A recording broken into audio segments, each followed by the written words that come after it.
Assalamualaikum warahmatullahi wabarakatuh.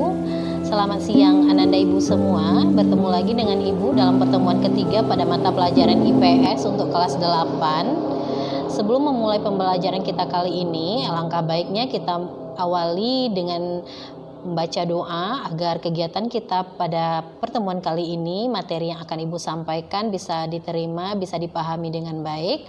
Marilah kita sama-sama membaca basmalah. Bismillahirrahmanirrahim. Ananda, pada pertemuan kali ini kita akan membahas salah satu negara yang ada di Asia Tenggara.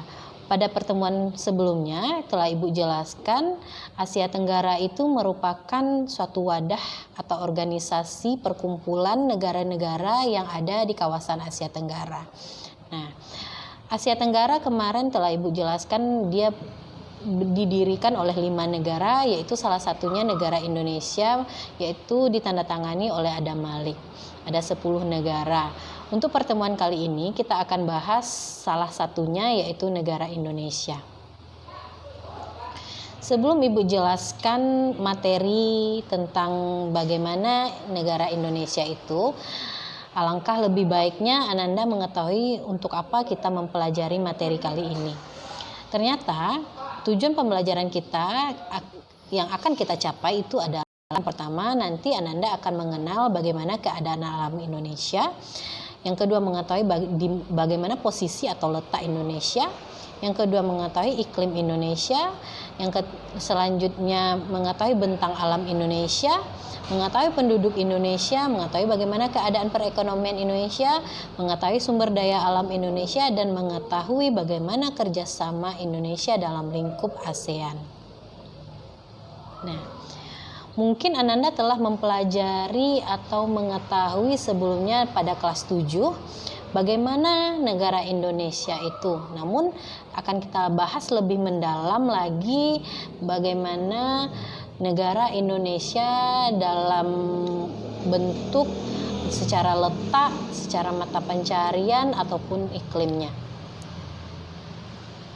Seperti yang kita ketahui, Indonesia itu merupakan sebuah negara dalam bentuk negara kepulauan yang paling besar atau terbesar yang ada di dunia, dengan jumlah pulau yaitu sebanyak 13.466 pulau. Nah, itu kurang lebih sebanyak itu pulau yang ada di Indonesia, baik pulau yang yang besar maupun pulau-pulau kecil. Kemudian letak Indonesia secara astronomis atau secara garis lintang dan garis bujur, Indonesia itu posisinya yaitu berada pada 95 derajat bujur timur sampai 141 derajat bujur timur, dan 6 derajat lintang utara sampai 11 derajat lintang selatan. Nah, ini merupakan bentuk atau letak posisi Indonesia secara astronomis. Kemudian secara geografis, Indonesia itu berada antara benua Asia dan benua Australia. Kemudian dia ternyata juga diapit oleh 2 samudra, yaitu Samudra Pasifik dan Samudra Hindia. Kemudian secara geologis, Indonesia itu merupakan pertemuan pegunungan aktif yang ada di dunia, yaitu Sirkum Mediterania dan Sirkum Pasifik.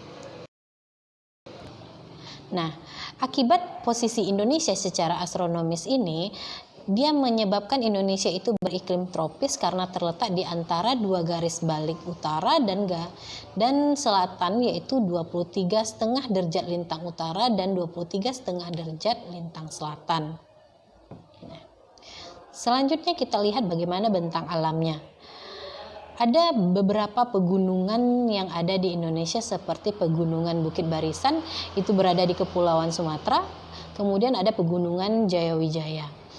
Kemudian dataran tinggi seperti dataran tinggi Dieng, dataran tinggi Magelang, dataran tinggi Gayo, dan dataran tinggi Bandung. Selanjutnya bentang alam berupa daratan rendah. Contohnya dataran rendah timur Sumatera, dataran rendah utara Jawa Barat. Kemudian bentang alam berupa daerah depresi, yaitu contohnya depresi Semangko memanjang dari utara Sumatera sampai selatan Sumatera. Kemudian Indonesia merupakan suatu negara yang besar dengan jumlah penduduk Indonesia itu pada pada hasil sensus 2020 yaitu kurang lebih 267,6 juta jiwa. Nah, posisi jumlah penduduk yang sebanyak ini itu paling besar itu berada pada Pulau Jawa. Ini menyebabkan karena padatnya Pulau Jawa menyebabkan terjadinya permasalahan penduduk Indonesia seperti pengangguran, kemiskinan, masalah pendidikan dan kesehatan. Pengangguran di sini diakibatkan karena tidak seimbangnya jumlah penduduk yang ada di Pulau Jawa dengan ketersediaan lapangan pekerjaan. Kemudian kemiskinan karena pengangguran banyak memunculkan atau menimbulkan masalah kemiskinan. Pendidikan yang rendah, kemudian kesehatan yang kurang. Nah, perekonomian. Pertumbuhan ekonomi Indonesia mencapai 4% pada tahun 2015. Ekspor Indonesia berupa migas, bahan mentah seperti kayu, rotan, dan karet. Pertaniannya yaitu beras, perikanan, tekstil, dan Indonesia juga mengimpor berupa perkakas industri, farmasi, kimia, elektronik, dan otomotif. Nah, ini semua kegiatan pada bidang perekonomian yang bisa menunjang ekonomi negara kita. Kemudian sumber daya alam. Pertambangan itu salah satu bentuk sumber daya alam yaitu berupa minyak bumi. Itu berada di wilayah Aceh, Riau, Muara Enim, Cepu, dan Surabaya. Kemudian ada batu bara, itu posisinya itu terbanyak itu ada di Kalimantan, ada timah, ada di Bangka, Singkep, dan Riau. Kemudian emas ada di Papua dan Cikoto. Kemudian hasil sumber daya alam berupa pertanian yaitu padi, kelapa, pisang, abaca, tembakau, tebu, nanas, dan ikan. Itu merupakan sumber daya alam yang ada di Indonesia. Seperti yang kita ketahui, Indonesia itu memiliki sangat amat banyak sumber daya alam. Ini kembali lagi tergantung bagaimana sumber daya manusia bisa mengolah, memanfaatkan apa-apa saja sumber daya alam yang ada di Indonesia.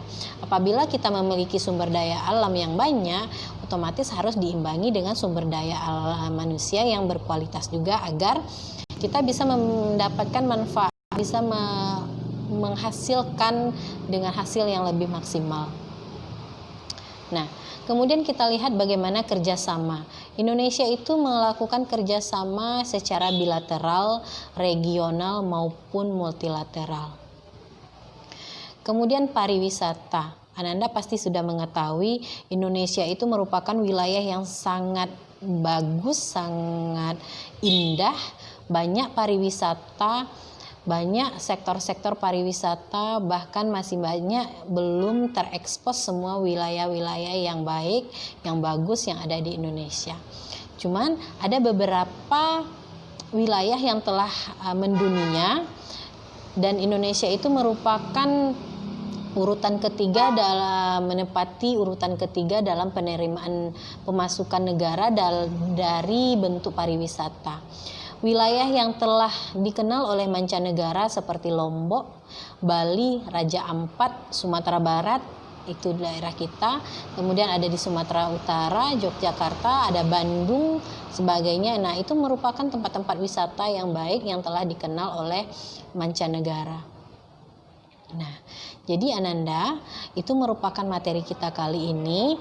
Dapat kita simpulkan bahwa Indonesia itu merupakan salah satu negara terbesar berupa kepulauan yang ada di dunia. Kemudian Indonesia itu berada pada garis astronomis yang mengakibatkan dia memiliki iklim tropis dengan bentuk mata pencarian yang beragam dengan jumlah penduduknya yang banyak. Kemudian banyak lagi sumber daya alam yang dapat kita hasilkan, jumlah tempat wisata dan pemasukan wisata, perekonomian kita dari sektor pariwisata itu sangat menunjang. Nah, jadi Ananda, untuk tugas Ananda di rumah, mohon dikerjakan LKS pada halaman 18. Langsung saja Ananda isi LKS-nya dalam materi itu atau tugasnya di dalam LKS saja. Kemudian nanti silakan Anda share melalui Google Classroom kita. Nanti akan langsung kita bahas melalui Google Classroom saja. Nah, sekian materi dari Ibu. Semoga Ananda walaupun di rumah tetap meningkatkan ibadahnya, jaga kesehatannya. Semoga keluarga Ananda diberikan kesehatan, terutama Ananda bisa mengikuti semua pembelajaran walaupun masih dalam suasana pandemi, karena kita tidak pernah meminta, kita berharap kita bisa belajar seperti ini, dan Ibu harap kita bisa segera bertemu dalam pertemuan secara tatap muka langsung